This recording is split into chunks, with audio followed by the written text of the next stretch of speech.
Prezados e prezadas, alunos e alunas, sejam bem-vindos à nossa aula de História. Eu sou o professor Cláudio Nascimento, da Escola Jornalista Trajano Chacon. Então, nós hoje vamos estudar a Reforma Protestante para o 7º ano do ensino fundamental. Quem quer viajar comigo na história?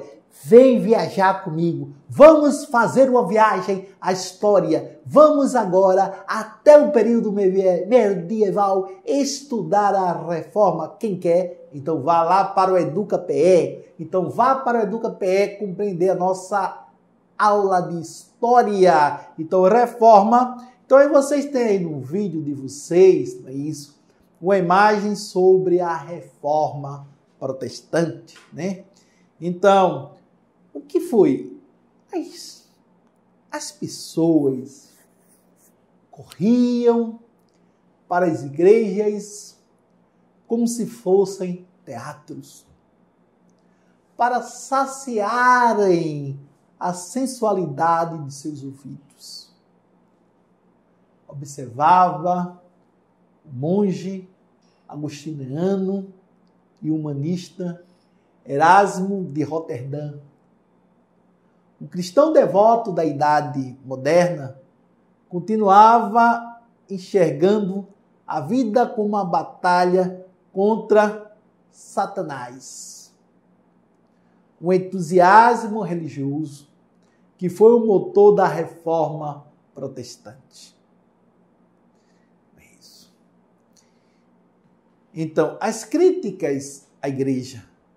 Na obra O Elogio da Loucura, Erasmo condena a leviandade que o clero conduzia aos assuntos sagrados. Suas críticas dão medida do desejo de repensar a religiosidade e a autoridade da Igreja. Então, partidário da tolerância religiosa e de uma teologia baseada exclusivamente no Evangelho, nos Evangelhos, Erasmo, mesmo tendo se recusado a romper com a Igreja, preparava terreno para reformadores. Questionavam-se o poder e o pagamento dos tributos a um governante espiritual distante, em Roma, cuja riqueza parecia mais do suficiente. Para muitos, a igreja era apenas um órgão espiritual distante. Em Roma, cuja riqueza parecia mais do que suficiente. Para muitos, a igreja era um órgão espiritual e seu poder não deveria se estender ao setor político, pois o Papa não teria autoridade sobre os reis. Foi exatamente o nascimento de novos núcleos de poder em torno das cidades e dos monarcas nacionais que criaram as condições para o confronto entre Igreja e Estado. Burgueses, reis, nobres, tinham seus interesses contrariados pelo poder eclesiástico. Burguesia via-se limitada pela condenação da usura. Os monarcas desejavam apropriar-se das rendas da igreja e que a religião fosse um instrumento de centralização política. Mas esbarravam no poder espiritual. Então, os nobres confrontavam-se com os religiosos a respeito de terras e arrecadação de tributos, pelo exercício de determinados privilégios. Vinculado a esses núcleos surgiam congregações locais, igrejas internacionais do mundo medieval. Então, aí você tem aí o comércio de indulgência. Então, essa figura aí mostra o quê? O comércio de indulgência. Então, pagava-se para ter simplesmente o quê? Absorção dos pecados. Pagava-se para ter os pecados perdoados.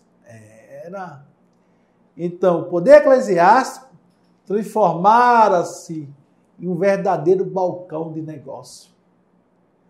Vendia-se, pessoal, cargos, funções religiosas, relíquias sagradas e até perdões pelos pecados cometidos, as chamadas indulgências. Muitos representantes do clero desconheciam a religião, não cumpriam o celibato e tinham mulheres e filhos.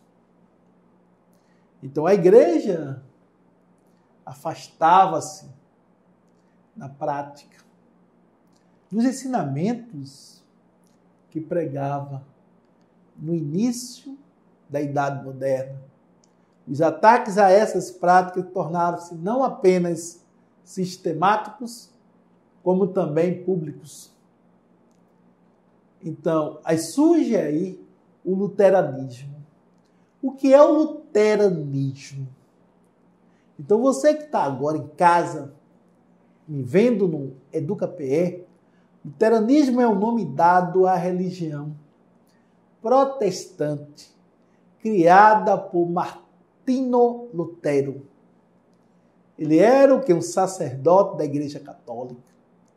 Quando se revoltou contra a prática da indulgência, comprar o perdão, publicando as 95 teses.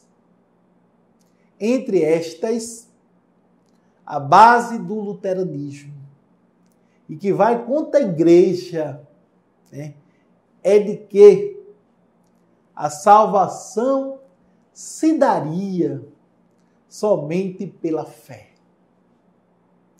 E não pela fé e boas obras, conforme dizia o catolicismo. Ele também traduziu a Bíblia para o alemão, que até então só era lida em latim, e defendeu sua livre interpretação. Antes era interpretada pelos sacerdotes. Com suas 95 teses publicadas, Lutero, meus prezadas, foi excomungado pelo Papa Leão X em 1521. Foi excomungado. Então, em 1517, Martinho Lutero, um monge germânico, que já havia feito várias pregações contra a venda de indulgência, como eu falei anteriormente, ele escreveu 95 teses de crítica à igreja e as pregou na porta da Catedral de Wittenberg, cidade do Sacro Império Romano Germânico, onde hoje está localizada a Alemanha. Essas teses, meus prezadas, alunos e alunas, que está agora no EducaPE, assistindo ao EducaPE, essas teses rapidamente se espalharam e ganharam a adesão de muitas pessoas, chegando também ao conhecimento do Papa Leão X.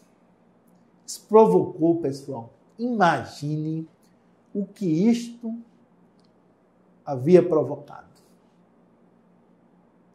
Então, isso provocou um conflito entre Lutero e a igreja. Como resultado do conflito, o que foi que houve? Falei anteriormente, Lutero foi excomungado. Contudo, suas teses já haviam conquistado vários adeptos, muitos adeptos. Foi excomungado, mas suas teses já haviam conquistado muitos adeptos. Então, entre a nobreza germânica,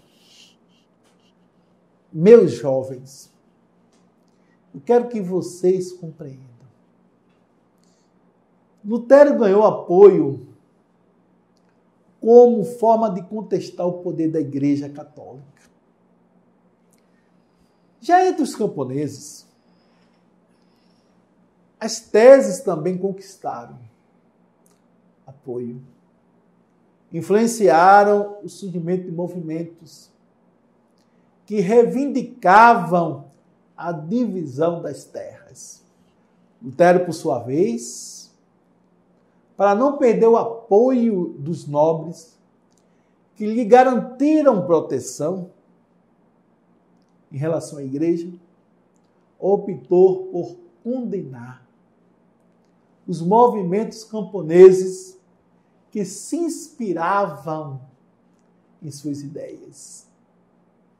Já excomungado da Igreja Católica, Lutero funda uma nova religião, que ficaria conhecida como luterana. Entre suas principais características, podemos destacar salvação pela fé. Ao contrário do que ocorria com a venda de indulgência, o luteranismo acreditava que a salvação era pelo fruto da fé das pessoas e não pelas obras. Livre interpretação da Bíblia. Antes da Reforma Protestante, a Bíblia era conhecida apenas em latim. Com a Reforma, passou a ser traduzida para outros idiomas. Olha, antes era só em latim.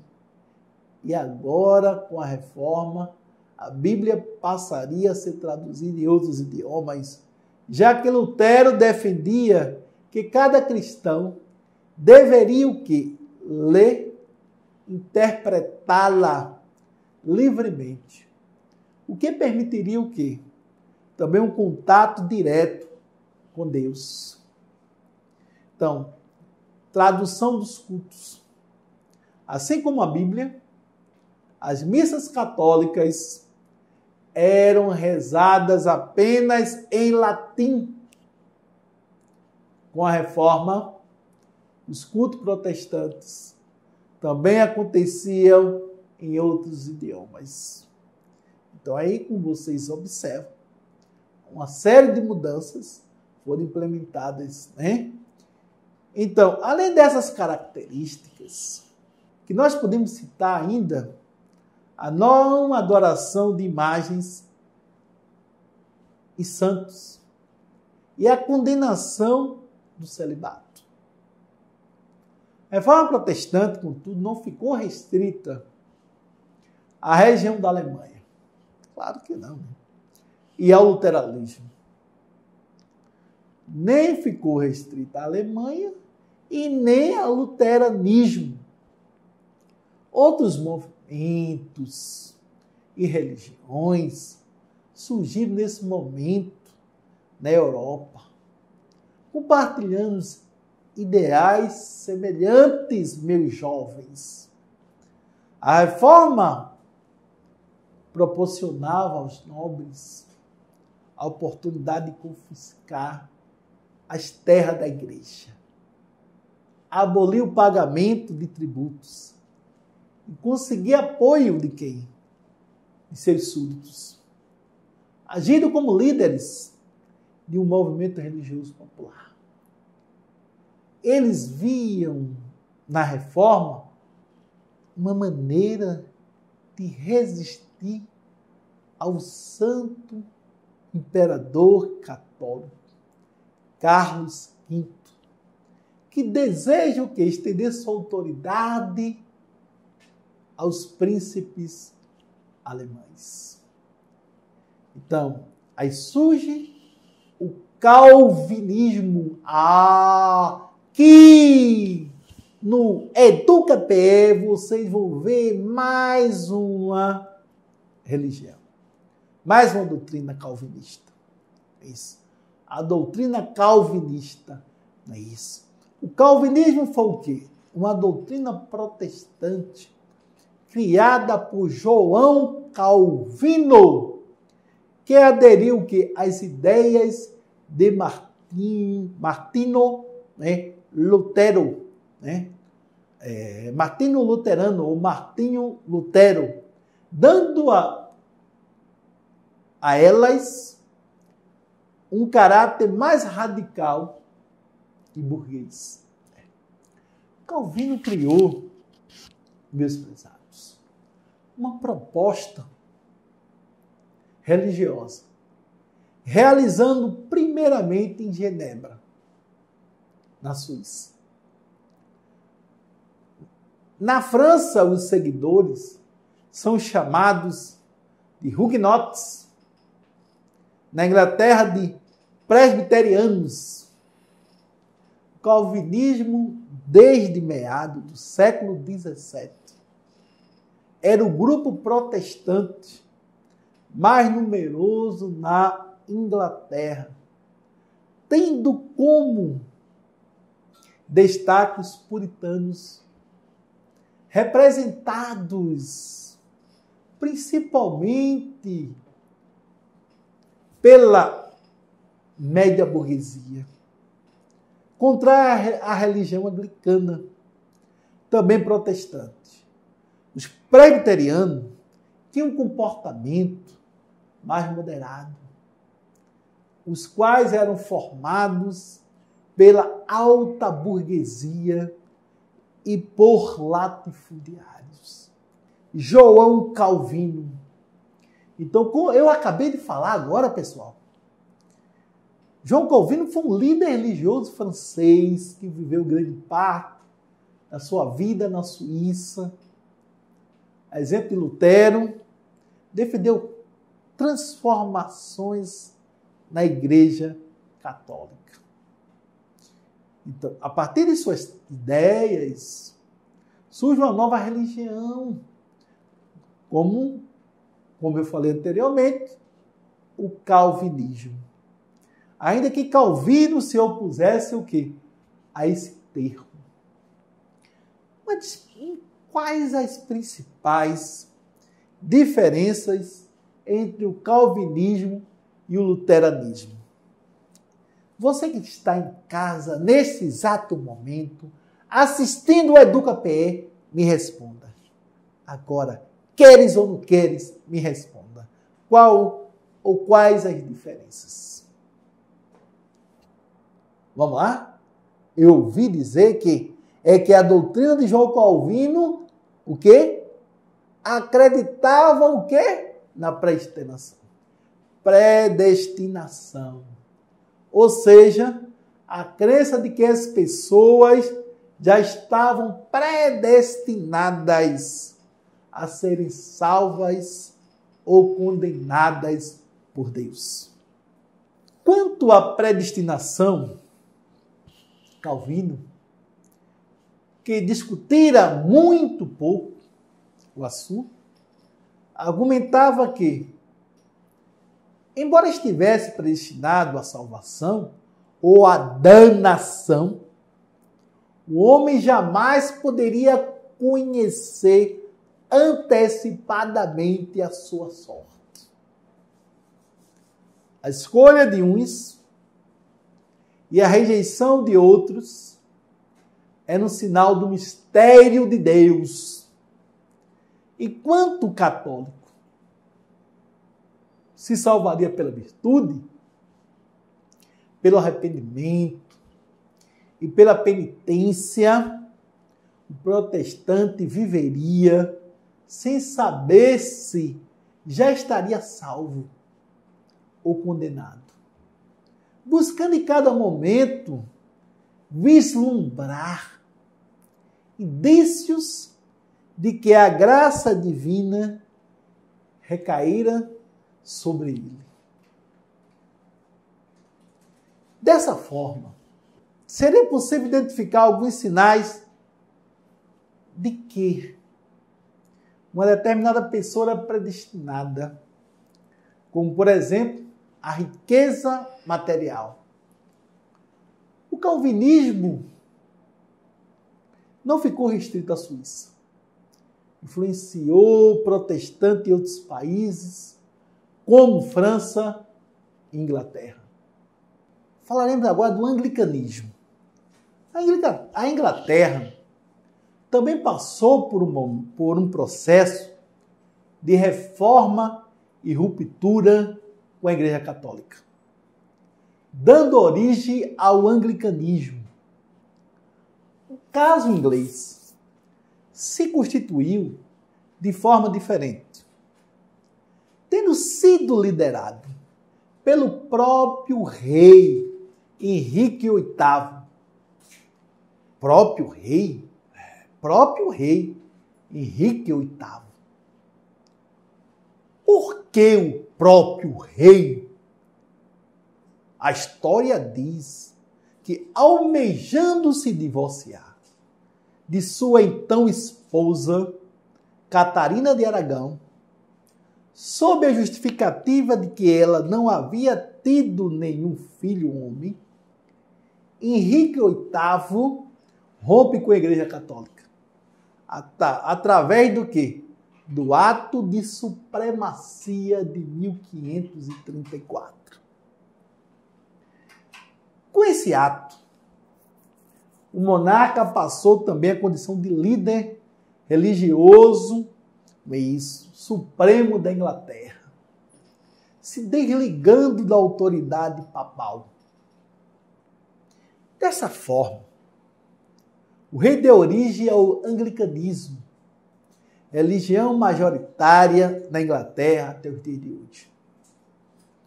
A ruptura com a Igreja Católica também teve fins econômicos, já que a coroa e a nobreza inglesa reivindicaram terras que pertenciam à Igreja de Roma.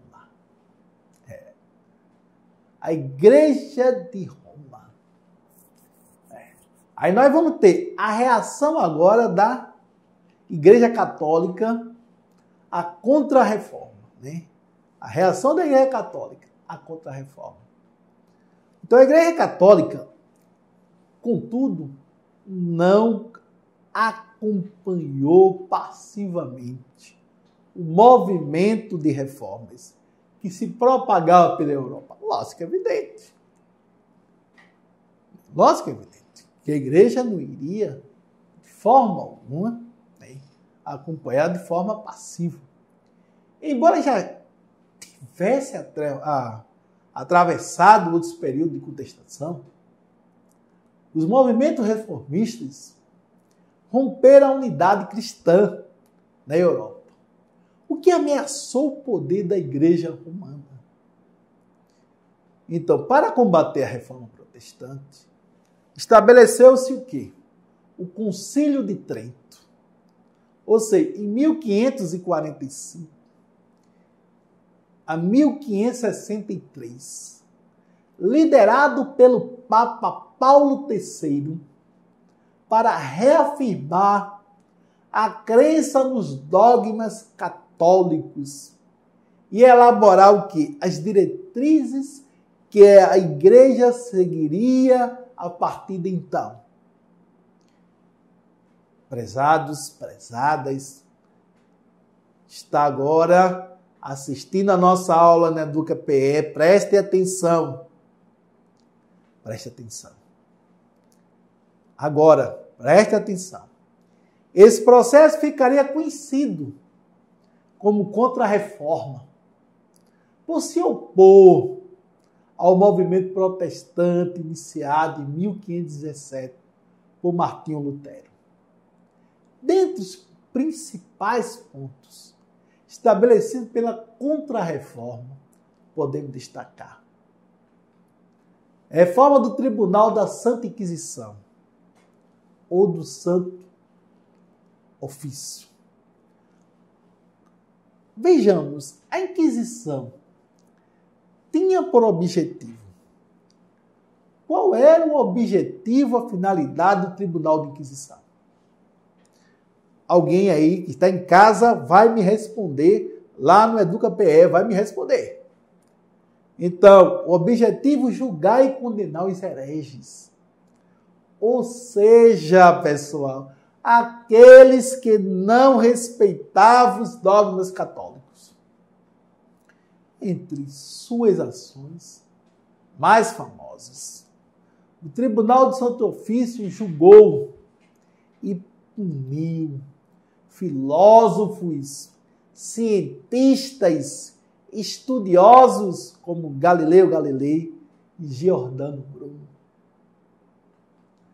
Apoia a Companhia de Jesus, a ordem religiosa responsável principalmente pela conversão ao catolicismo dos povos nativos que viviam nas Américas. Dessa forma, a igreja procurava o que? Catequizar os indígenas e conquistar novos fiéis. Então vamos apoiar aí a Companhia de Jesus, não é isso? Com o intuito de catequizar o quê? Os povos dos novos continentes. Aí vocês têm o Index Liborium, Pobitorium, do latim índice, livros proibidos. Era um índice, ou lista de livros e obras proibidos pela igreja. O que dificultava o que a circulação, por serem considerados heréticos, ou seja, que opunham aos dogmas católicos. Né? Então aí, pessoal, nós ficamos por aqui com essa viagem, não é isso? A história, não é isso? Medieval e a história moderna, onde nós falamos, né? Nós viajamos pelo medievo, viajamos pela Idade Moderna, com o propósito de quê? De estudar a reforma. É isso. Ou seja, movimento que se opunha o quê? Ao comportamento, às ideias da igreja. Não é isso? Um movimento liderado, não é isso? Por Martinho Lutero, por João Calvino, entre outros que falamos. Então, ficamos por aqui. Agradeço, não é isso, a participação de vocês, a audiência de vocês lá no EducaPE. Espero que vocês aproveitem esse conhecimento sobre a reforma protestante, é isso, onde mostra na realidade aí, nosso propósito aí foi discutir um pouco, não é isso, sobre como surgiu esse conflito entre a igreja, é isso, como surgiu as congregações luteranas, anglicanas, presbiterianas, é isso, ao longo do contexto histórico. Então, em época de pandemia, é isso, a Secretaria da Educação do Estado de Pernambuco está aqui levando para vocês esse conhecimento, levando para vocês a oportunidade de estudar em casa.